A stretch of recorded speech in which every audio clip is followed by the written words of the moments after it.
네, 김태효 국가안보실 1차장이 윤석열 대통령의 미국 국빈 방문을 앞두고 워싱턴을 방문했습니다. 최근 불거진 도감청 의혹과 관련해 미국 측의 악의적 정황은 없다고 밝혔는데요.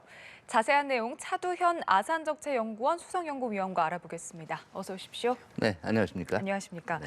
자, 먼저 이번에 SNS를 통해 유출된 문건 내용부터 짚어보겠습니다. 네네. 대한민국 155 운송 일정표라는 제목의 문건. 네네. 이제 내용을 보면 우리나라에서 만든 150mm의 포탄을 운송하는 과정, 그러니까 예. 뭐 동선부터 소요 시간까지 굉장히 좀 세세하게 적혀 있거든요. 네네. 포탄 운송의 최종 목적지는 적혀 있지 않고요. 이 네네. 내용 어떻게 보셨습니까? 이게 일단 그 이제 155mm 자주포 포탄 예. 운송 그 일정표를 적어놓은 걸로 추정이 되는데요. 이 보통 그 해상이나 공중 이제 운송의 완료에 관련된 일정들을 지금 짜고 있는데 예. 최종 목적지가 기재가 되지를 않았어요. 그러기 때문에 이게 뭐 일부에서는 우크라이나 지원용이 아니겠느냐라는 얘기들도 나오고 있는데요. 예.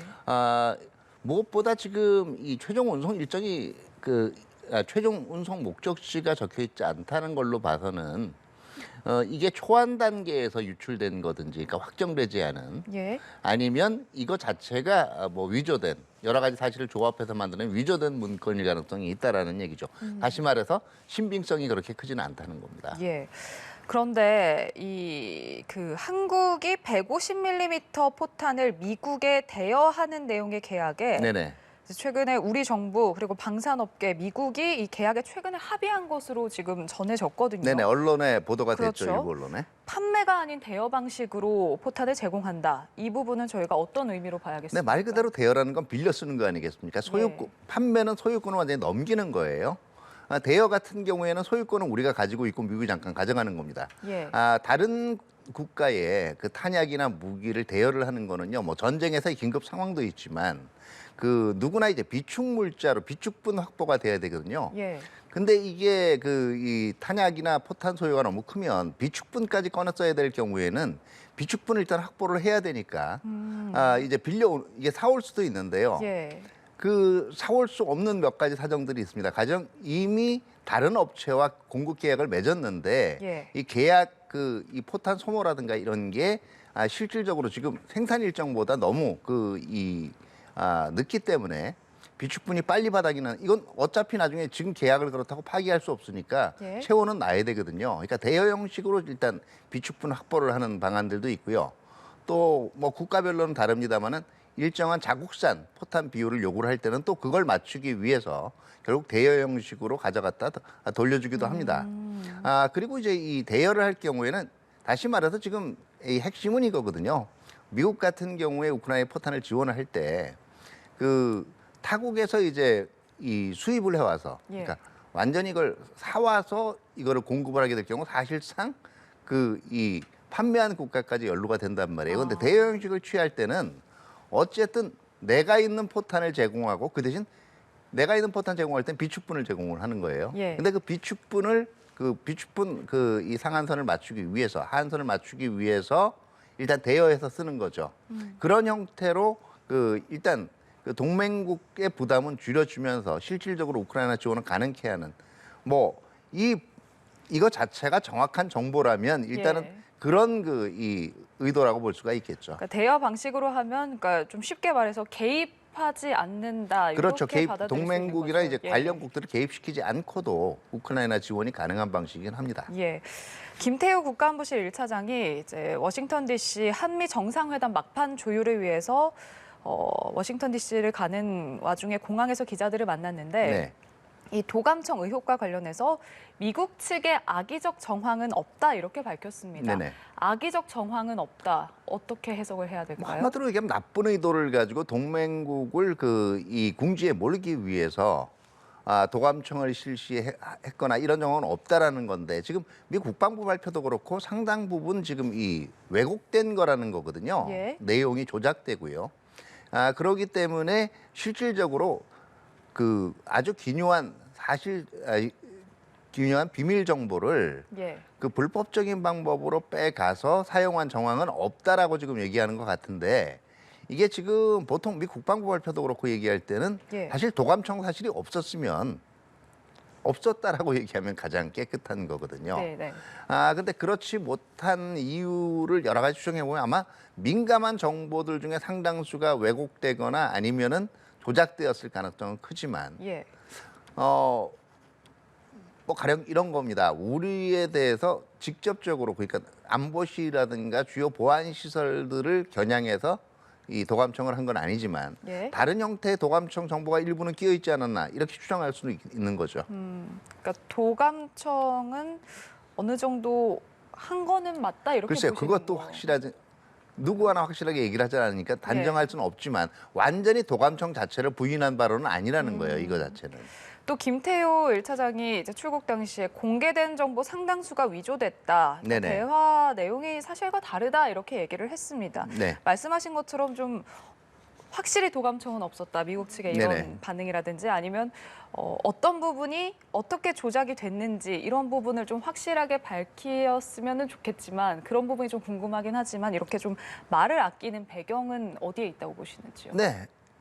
우리가 보통 이게 조작됐다고 얘기하려면 원문은 이건데 예, 지금 실제로 이렇게 조작됐다라고 얘기하는 게 가장 깨끗하겠죠. 그렇겠죠. 근데 원문 자체가 외부에 공개되기 곤란한 거라면 기밀 원 내용 문건이어서. 자체가 예. 그거를 직접 그 사실을 입증하기 위해서 이거와 다르다라고 이렇게 얘기해주고 확인해주기에는 그거 자체가 정보 유출이 될 수가 있거든요. 예. 네, 그렇기 때문에 아마 그걸 고려한 걸로 생각이 됩니다. 아무래도 이제 미국 정부에서 조사가 진행 중이고 그리고 사실관계 확인이 우선이기 때문에 네네. 아직까지 좀 이렇게 말을 아낀다 이렇게 보면 될 것 같은데 일단 지금까지의 어떤 우리 정부의 반응, 입장을 고려해 봤을 때 이 일로 우리 정부가 미국 정부에 어떤 공식적인 사과를 이제 요청을 한다든지 아니면 대미 협상의 레버리지, 그러니까 지렛대로 활용하는 방안은 고려하지 않는 것 같다. 그럴 가능성은 좀 크지 않은 것 같다라고 보여지는데 여기에 대해서 그건 어떻게 조금 더 이제 미 국방부의 조사 여부를 지켜보고요. 예. 지금 미 국방부가 상당수 자료가 이제 조작되었다라는 거 이외에 예. 실질적으로 도감청 사실에 대해서 어떤 입장을 밝히느냐. 그러니까 그 자체가 존재하지 않았던 거냐. 아니면 일부는 있었는데 이게 민감 정보가 아닌 부분만 했다는 거냐. 예. 아니면 실질적으로 민감 정보도 했는데 아예 민감 정보든 아니면은 다른 정보든 간에 그 도감청 사실이 없었던 거냐. 뭐 여러 가지 가능성이 있어요. 또 뭐 이런 경우도 있어요. 오신트라 그래서 공개 정보라든가 예. 휴민트 개인 정보들을 개인이 접촉해서 알려낸 정보를 이 문건이 마치 지금 이 신호 정보인 것처럼 조작해서 썼을 가능성도 있거든요. 예, 예. 여러 가지 가능성도 있습니다만은 만약에 미 국방부 자체 조사 결과 일부의 도감청이 있었다 그러면 여기에 대해서 유감 표시라든가 재발 방지 대책 같은 건 요구를 해야 되겠죠. 예. 근데 현재로는 아마 우리 정부 쪽에서 보기에는 그렇지는 않은 것 같다라는 판단인 것 같아요. 그리고 또 하나 레버리지로 쓴다는 문제는요. 예. 이거 자체가 사실은 남의 약점 잡아가지고 거기에 대해서 배상 요구하는 거거든요. 사실 동맹 간에 할 얘기는 아닙니다. 이거. 알겠습니다. 자, 미 국방부 로이드 오스틴 미 국방장관도 이제 모든 가능성을 철저하게 조사하겠다 이렇게 밝혔는데 네. 진상규명까지는 좀 시간이 걸릴 것 같다 이런 분석도 있거든요. 네. 동의하시는지요? 그렇죠. 이걸로 봐서는 지금 이 유출 자체는 미 국방부 내부 자율 소행일 가능성이 있고요. 예. 그리고 그러면 누군가 시켜서 했을 거 아닙니까? 그러면 배후까지 다 해내는 데는 예. 상당한 조사의 시간이 걸릴 전망이고요. 그리고 이거 자체가 실질적으로 한두 명이 개입된 것이 아니고 이른바 이게 뭐 친러 세력 뭐 이런 쪽에 개입이 있다면 예. 아마 조사 범위도 점점 더 넓어질 것 같아요. 그렇기 때문에 국방부 측에서 확실한 입장을 내놓는 데는 조금 더 시간이 걸릴 전망입니다. 알겠습니다. 사실 이번 문건에는 우리나라뿐만이 아니라 이제 네. 미국의 다른 동맹국들에 관련한 내용도 포함이 돼 있어서 그렇다면 이 다른 나라들은 이번 유출 문건에 대해서 어떤 반응을 보이고 있는가? 일단 이스라엘과 프랑스는 문건 내용이 허위다 이렇게 주장을 하고 있고요. 그리고 영국 국방부도 문건 내용이 심각한 수준의 부정확성을 보인다. 이 다른 동맹국들의 반응은 어떻게 보시는지요? 근데 일단은 대부분 미국 동맹국들이 얘기를 하고 있는 반응 자체는 예. 지금 사실 자체가 상당 부분 지금 왜곡돼서 조작돼서 만들어졌다라는 거예요. 예. 그리고 대부분 얘기하는 것들을 보면 사실은 해당 정부하고 이 미국과의 해당 국가하고 미국과의 관계를 상당히 악화시킬 수 있는 내용들이 있기 때문에 예. 의도성이 있는 게 아니냐 지금 의심을 하는 거고요. 또 지금 이게 아마 어떻게 보면 각 국가마다 사정은 다르겠지만 지금 얘기한 오히려 이게 지금 정부의 이 기밀과 관련된 내용들이 밝혀지는 이 단초가 될 수 있는 위험이 있기 때문에 네. 그렇기 때문에 부인하고 있는 걸 수도 있어요. 굉장히 좀 조심스러운 접근이 네네. 필요할 것 같습니다. 네, 이어서 북한 관련 이야기도 좀 나눠보겠습니다. 네. 미국의 핵 전문가들의 분석이 나왔는데요. 북한이 45개 정도의 핵무기를 보유한 것으로 추정된다 이렇게 밝혔습니다. 네네. 그러면서 영변 외에도 적어도 한 곳에 비밀 원심 분리기 공장이 있고 또 비밀 공장이 더 있을 것으로 관측을 했는데 이런 분석에 일단 동의는 하시는지요? 네, 충분히 그럴 가능성이 있죠. 예. 왜냐하면 지금 45기라는 건요. 일단 무기화되어 있는 핵탄두를 얘기를 하는 것이고요. 이 예. 핵탄두를 만들 수 있는 핵물질은 이보다 2, 3배 정도 더 확보가 돼 있을 가능성이 큽니다. 그렇기 때문에 이 정도의 핵물질을 생산내려면 지금 북한 내 시설을 볼 때 시설이나 이제 핵 분야물 물질 이 누적 상황을 볼 때 기존과 같은 플루토늄 방식으로 생산을 늘리는 데는 한계가 있고요. 예. 거의 농축우라늄 방식일 텐데 이게 영변에서만 생산돼서는 지금 추정되는 핵물질을 확보하기에 한계가 있을 걸로 생각이 돼요. 그렇기 때문에 충분히 제2, 제3의 시설이 있을 거라고 추정해 볼 수가 있죠. 예. 북한이 지난달 공개한 전술핵 탄두 화산 31과 관련해서는 예상 폭발력이 10킬로톤급 그리고 공중 폭발이 가능한 핵 분열탄으로 추정한다라고 평가를 했습니다. 이 10킬로톤급의 폭발력이라면 이게 어느 정도의 위력이고 또 공중 폭발이 가능한 핵 분열탄 이걸 저희가 어떤 의미로 바라보면 되겠습니까? 네, 일반적으로 그러니까 항공폭탄이나 미사일로 예. 쏠 때는 대부분 살상 효과를 극대화하기 위해서 지상에서 그냥 터뜨리는 게 아니라 예. 지상에서 일정 부분 올라온 공중에서 폭발을 시키는 게 일반적이고요. 그러니까 예. 이게 항공기나 미사일, 특히 북한 같은 미사일 발사가 가능한 이 폭탄이라는 얘기고요. 예.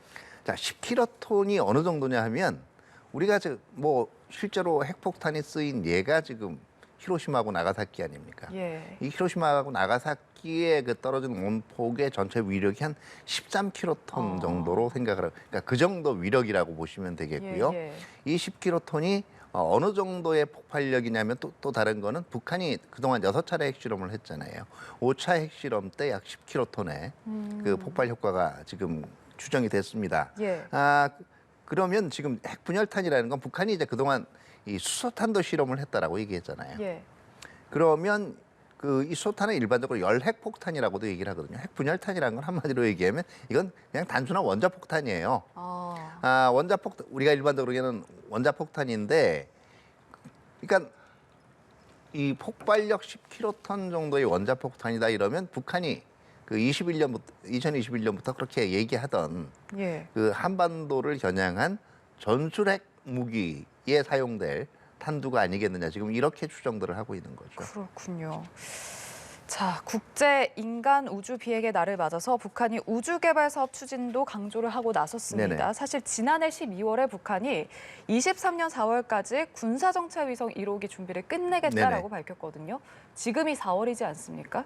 조만간 북한이 군사 정찰 위성을 발사할 가능성에 대해서 어떻게 보시는지? 네, 저는 발달 가능성이 충분하다고 봐요. 북한에서 사실은 최고 지도자 김정은이 참석한 회의에서 논의된 사항들, 특히 김정일의 교시와 관련된 사항들은 예. 아마 시기가 약간은 늦춰질 수는 있겠지만은 거의 예정대로 그게 실시되는 걸 보여주려고 북한이 꾸준히 노력을 해왔거든요. 예. 그렇기 때문에 일단 지금 4월에 작년 말에 김정은이 참석했던 노동당 이 8기 6차 전원 회의에서 이미 지금 정찰위성 발사 가능성을 얘기를 했기 때문에 아마 4월이 꼭 4월이 아니라도 4, 5월 중에 군사정찰위성을 발사할 가능성이 충분히 있습니다. 예. 여기서 주목을 해야 될 것은 이 군사정찰위성 그러니까 이게 그냥 위성 올리는 것 같잖아요. 예, 예. 근데 기본적으로 이 기술이 탄도미사일 기술하고 틀리지도 않고 또 분명히 유엔 안보리 그 결의안 당 예. 지금 금지하고 있는 내용입니다.